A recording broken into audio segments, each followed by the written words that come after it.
Mourinho saw what nobody else could. I remember clearly Abramovich was asking me, who do you want for the striker? All the big names in Europe at that time. I told Drogba. And who is he? Where is he playing?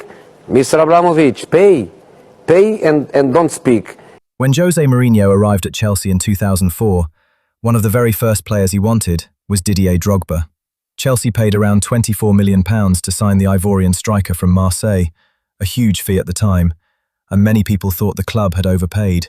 Drogba wasn't a global superstar, and after a difficult first season filled with injuries and criticism, the doubts only grew louder.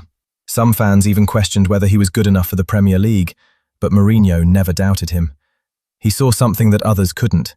He believed Drogba wasn't just another striker, he was a player built for pressure, someone who would decide the biggest matches when they mattered most. That faith turned out to be one of the greatest decisions in Premier League history. Together, Mourinho and Drogba won multiple league titles, domestic cups, and built one of football's most feared partnerships. By the time Drogba left Chelsea, he had gone from an expensive gamble to one of the greatest strikers the Premier League has ever seen. And we were away at Stamford Bridge, and I think it was 4-0 or 4-1, and Didier Drogba scored a hat-trick. And we had Big Dan Shittu playing centre-back that day, and Didier Drogba manhandled Big Dan Shittu like a good boy, right? He fully, and I just remember thinking, oh, I remember obviously you playing in the game as well. I think you might have came on as sub or whatever anyway, but that team in particular, and Didier Drogba in particular, oh mate, just frightening it was. Yeah, he was some player. But here's what makes Didier Drogba's story so incredible. He wasn't one of those football prodigies who were destined for greatness from the moment they kicked a ball. While players like Lionel Messi, Cristiano Ronaldo, and Wayne Rooney were already making headlines as teenagers, Drogba was still searching for his opportunity. Growing up between Ivory Coast and France, his path into football was anything but straightforward. He wasn't part of a famous academy, and for a long time, becoming a professional footballer seemed more like a dream than a reality. Even when he finally broke into professional football, success didn't come overnight. Drogba didn't sign his first professional contract until he was 21 years old, an age when many of today's biggest stars are already playing at the highest level. Injuries slowed his progress, opportunities were limited, and very few people believed he would ever become one of Europe's best strikers. But while others doubted him, Drogba kept working. Every setback only made him more determined to prove that he belonged. That determination finally paid off in 2003 when he joined Marseille. It took just one unforgettable season for everything to change. Drogba scored 32 goals in all competitions, bullied defenders with his incredible strength and pace, and led Marseille all the way to the UEFA Cup final. Almost overnight, the player who had spent years fighting for recognition became one of the hottest talents in Europe. Suddenly, the biggest clubs wanted his signature, and one manager in particular was convinced he had found the perfect striker. That move to Chelsea would completely change Didier Drogba's life. Over the next few seasons, he developed into one of the most feared strikers in world football. He had everything a defender hated: power, pace, aerial ability, and a mentality that seemed to get even stronger under pressure.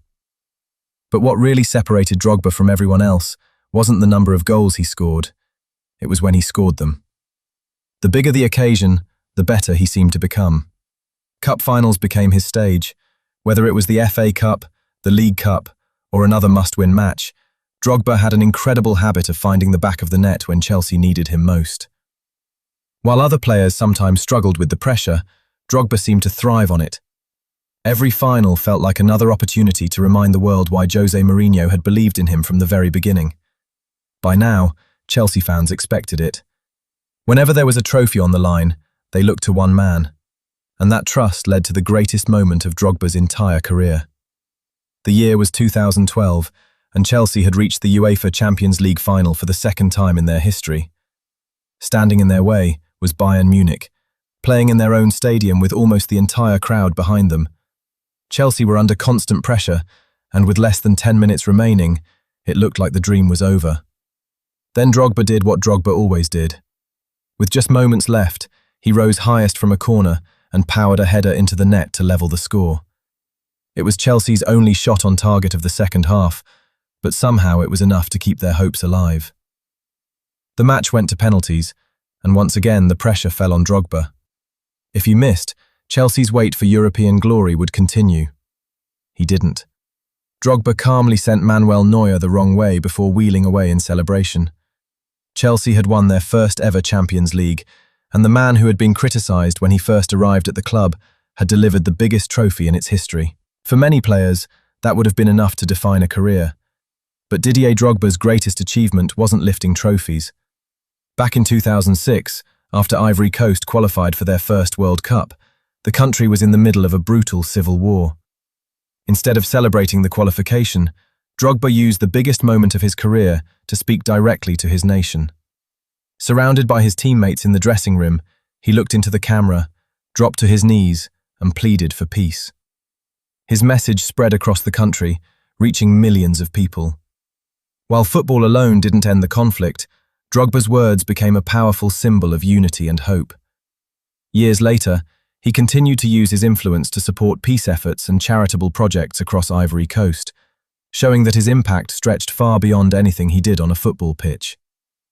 By the time he retired, Didier Drogba wasn't just remembered as one of Chelsea's greatest ever players. He had become a hero to an entire nation and an inspiration across Africa. From a boy who wasn't expected to make it, to a late bloomer who refused to quit, to the striker who always delivered when the pressure was highest, Drogba proved that greatness isn't about how you start, it's about how you finish. I believe Drogba is a big difference for them. It's a big difference for them. I don't think you can replace Drogba. You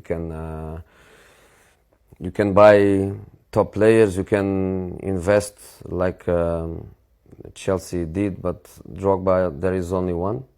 In the Premiership, there is only one. In Chelsea history, there is only one.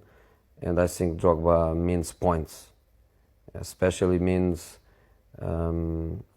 crucial moments. In a final, Drogba is there. In a top match, Drogba is there. When the team is losing at home and needs to change a result, Drogba is there. So I think Chelsea will miss Drogba, and Drogba will mean a few points less. If I one day have to go to war, hopefully not, but as an example, I think Didier is exactly the kind of player or the soldier you would like to have on your side. You scored some goals that I would have dreamed to score, and you won everything basically with Chelsea. So from the bottom of my heart, maximum respect. You know it. That's why I came. Although I don't have anything attached with Chelsea, but the respect of the player that you are and the respect of the man. By the time he retired, he had won 4 Premier League titles, 4 FA Cups, 3 League Cups, and, of course, the Champions League. Individually, he claimed 2 Premier League Golden Boots and was named African Footballer of the Year twice. For many years, he was also Ivory Coast's all-time leading goalscorer, carrying the hopes of an entire nation every time he stepped onto the pitch. But statistics only tell part of the story. Across Africa, Drogba became a symbol of what was possible. He proved that you didn't have to be a teenage wonder kid or come from one of Europe's biggest academies to reach the very top.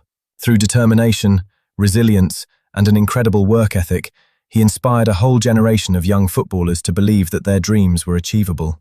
And that's what makes Didier Drogba's story so special. He wasn't supposed to become one of football's greatest strikers. He wasn't the player everyone was talking about as a teenager. He didn't arrive at Chelsea as a guaranteed success. Instead, he earned everything.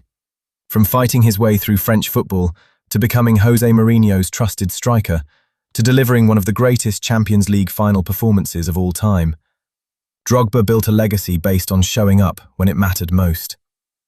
There have been many great goalscorers throughout football history, but when the pressure was at its highest, when trophies were on the line, and when one moment could change everything, very few players were more reliable than Didier Drogba. That's why, years after hanging up his boots, he's still remembered as one of Chelsea's greatest ever players, one of Africa's greatest footballers, and one of the greatest big-game players the sport has ever seen.